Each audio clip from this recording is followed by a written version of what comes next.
This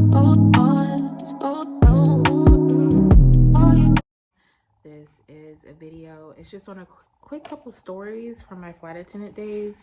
Some people have mentioned they like when I tell stories. I have so many stories to tell when I was a flight attendant. I can't think of, well, I can think of maybe if I worked on a cruise ship, those stories would probably be just as like crazy as the stories of me being a flight attendant. So I was trying to think of like a couple stories I could tell really quick while drinking my peach Bellini. I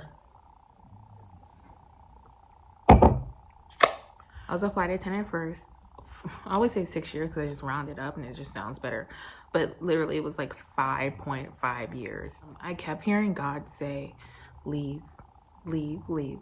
And I always told God, not told, but like we discussed that when this job doesn't make me happy anymore, it's my time to go. When I find my family, like find somebody to marry, to have babies with, it's time to go. And so after 5.5 years of flying, my husband found me. And then I decided, okay, I'm gonna keep flying because he's okay with my life. And then I just didn't, it wasn't happy anymore. I kept sacrificing everything. So I was like, okay, it's time for me to go. I remember sitting on the plane on like, it was like a evening flight, probably like 7 o'clock. That's like one of the best times to fly because it's just calm. And like during the summer, it's not night. It's not like, it's right dusk. Is it dusk? Yeah. Looks amazing. Skyline. You have your moments with God and you say, God, tell me, I need a sign because I love being up here with you every day, but I don't think I want to do this anymore. And so I got out and he made a way. Anyways, because I saw it in my memories. Thank God for Instagram. It always keeps your stories. So I saw the story about when a man told me to eat shit. So I should probably name this this video when a passenger told me to eat shit, because that's what he told me to eat shit, and I'm thinking that's the best you got. Anyways, story before this, I had been dating for 6 months a really nice guy in Atlanta. My family lives in Atlanta. That's where my summer home is, but I was based in Jersey. So I would go back and forth every week. I had a little apartment with other flight attendants called a crash pad. And then I also stayed with my parents, literally part-time. My life was in between these two places. I met my then boyfriend on Tinder. Don't knock it till you try it. Awesome, man. He was so sweet and nice and genuine and giving of himself. Most selfless person I've ever met besides my husband. So he had epilepsy, which caused him, to have seizures. His seizures were triggered by alcohol and stress. So he did not drink. And he tried to stay stress-free as possible. In the best ways. How do you stay calm? You smoke. And he had the best stuff. But of course, because I work for the airlines, I couldn't smoke. So I made sure that I tried not to cause him any stress because I didn't want him to have seizures from me causing him stress. Unfortunately, he passed away in my 6 months. The 6 months of us dating, he passed away. I got a call. I was calling him all day. He was not answering and I knew something was wrong. And finally, I tried to reach out to his sister on Facebook. I found his mother's phone number on her Facebook. I had never met her, but I used to be nosy and had snooped through, Facebook, doing my detective work, and I knew what she did for a living, and I found her number, and I was like, hey, this is Levon, this is his girlfriend, he's not answering me. And she was like, yeah, he didn't answer me either. And long story short, she called me back about 3 o'clock and said, Levon, Jarrell is dead. And I say it like that because those words ring over in my head often. That is something that will stay with me till the day I die. And hopefully that's like at 98. Levon Jarrell is dead. I fell to the floor, freaked out. Was like, oh my God, what are you, like, what? I'm 30 years old. Like, I'm about to be 34. I was 30 years old, and a man that I thought I was going to spend the rest of my life with is dead. Okay. They never told me exactly what he died of, but I knew it was from a seizure. So he died. I took some time off. I came back to work. This was my first trip back at work. So like I had already knew I had flu in between my boyfriend passing away and his funeral. It was 9 days. I couldn't stay home. I had to go back to work. I had bills to pay.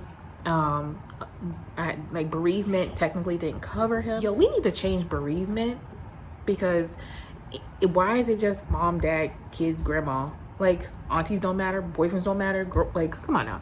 And 3 days ain't enough. So I was like, I had been really snappy, really attitudey. My face was just permanently dulled out. Like, I couldn't smile. I couldn't do anything. It was just like the weirdest grieving period ever. And nobody tells you how to grieve. You just figure it out on your own. It's really fucked up and just crazy how you have to get through things, because you're like, I have to keep living. I have to get better. I have to keep going with my life. I'm naturally like a me. So for me not to be me was just like, yo, for me it felt weird. Like, get it together, girl. Get it together, girl. And I just couldn't. So I went back to work, and this was my first trip back at work. I said all that to say this is my first trip back at work. So the planes I work are the smaller ones. They're called feeder flights. They're the 50 passenger planes, the 70 passenger planes. If you get on them, you notice that the overhead bins, there's not that many of them, or they're limited, or they're smaller. So when you guys want to come on with your big ass bags and your little Louis, no, that's not going underneath. Yes, it is. Because if you're on my plane, I don't care less, because you're not gonna make me get written up because I let your rollerboard on. So that's what happened this day. Some man who doesn't have the same skin color as me, him and his wife, so we were in Chicago and we were going to Montreal. I love Montreal. Like, send me to Canada any day. You can't bring your food into Montreal. So like, that's the only downside about having Canada overnights. Don't mind me. You guys, I told you already, I like to comb my hair. Anyways, we're boarding and it gets like stopped. The boarding process like stops, right? But like, and I'm just like, okay. I'm just standing there, and this man and his wife, probably in like their late 50s, early 60s, gets on, and the wife walks past me a little bit, then it stops again. And the man, I'm like, oh, wait, sir, you can't take your bag on board. And he's like, oh, yes, I can. And I'm like, no, you can't. Literally in this tone of voice, sir, you can't. It's company policy. I need you to leave your bag on the jet bridge, tag it. They'll take it, put it underneath once you get to Montreal. I can't remember, I can't remember if they bring it to you or they just send all the bags of baggage claim. Every airport's different, but I want to say they brought it to him. I don't know. So he gets upset, and I'm like, sir, I'm not gonna fucking tell you 10 times like you heard me the first time. Please put your bag back up, take 10 steps, and you see where all those bags are that you walk by, put it over there, okay? So he just says like, yo, that's a stupid policy. I don't have time, like, just talking. And I'm just like, I always say, like, when these people be talking, in my head, I'm not listening to you. I'm thinking, okay, what am I gonna eat tonight? Because we get to Montreal at like 9 o'clock. Is the restaurant in the hotel gonna be open? While the whole time you're I'm not listening to you. I'm just waiting for you to finish, and then I'm gonna tell you, no. This lady one time was like, you're rude. I was like, just because I said no? Girl, tell me something I don't know. So he gets upset, starts yelling at me, and I'm like, sir, can you lower your voice? Stop yelling at me. Sir, please stop, sir. So you know what? And I'm just like, yes. And he says, come here. And I'm like, and so he's like, come closer. And I'm like, okay. He says, eat shit.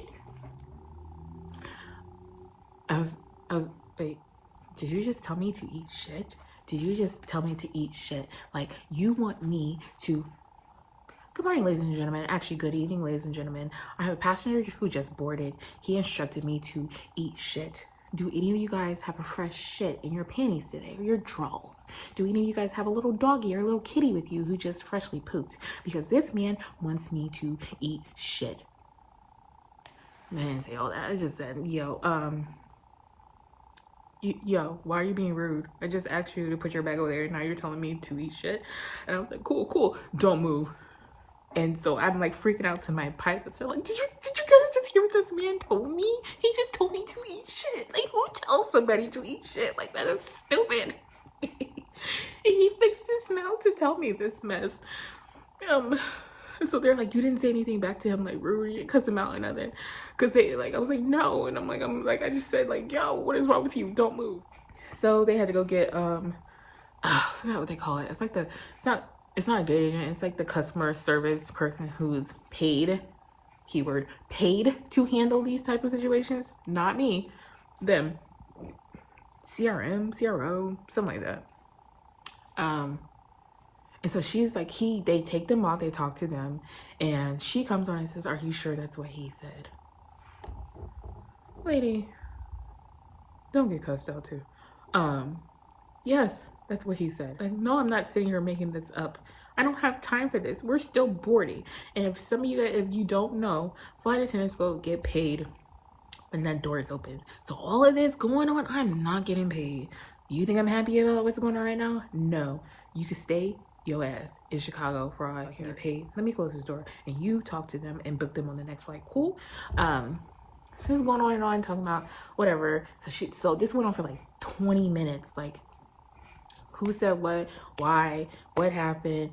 Well, this is the last flight from Chicago to Montreal. And I'm like, sounds like a personal problem. Should have thought about that before you cussed me out, before you said something, nasty to me. So then his wife comes on. It's like, I'm so sorry that he act like this. I don't like, they're Canadian or whatever.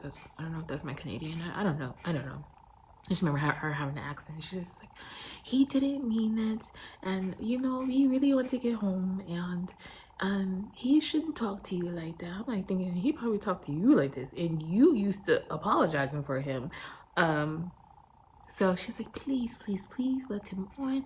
Let us on. Please. I'm just like, I really don't want to be nice. I want to say, some days when people get on and they're really nasty to flight attendants, like you don't take into your mental, what is that lady going through today? Like, there are so many days, like after my boyfriend had passed away, I wanted to yell out, sit down, sit the fuck down, because I just buried my boyfriend. Okay, so make this flight easier for me, because any of y'all could get it. And instead I just, smile, put a smile on my face, passed out cookies, Sprite, Coke, nasty tomato juice, and said, have a good day. Have a nice life, because you'll probably never see me again. Anyways, I let them back on, and I told her, I said, your husband better not talk to me, look at me, or touch me. Because if you do, I'm reporting it, and you will probably never fly on I'm gonna say what word for it. You will never fly on this airline again. And she was like, yes. I'm so sorry. Just sit down and get out of my sight. And that's exactly what I did. When I got to them to do my service, I can distinctly remember, I said, hi, can I get you something to drink? And she was just like, yes, I would like a Diet Coke. And she was like, oh, I forgot what her husband, she like nudged him. I was like, oh, tell her what you want. I said, no, remember, I told you to tell him not to talk to me. So you ask him, what does he want to drink? And then you tell me, even though I'm standing right here and I can hear him. I didn't want to have anything to do with him. So she was like, oh, what do you want? I was like, don't y'all feel stupid right now? Talking like in third person, like I'm not here. And then for the rest of the flight, nothing happened. And then once we got to Montreal, like he zoomed past me like I was gonna bite him. Like, you damn right I'm gonna bite you, being rude. Don't you ever be rude to nobody like that again. And yeah, so that's the story about the man who told me to eat shit.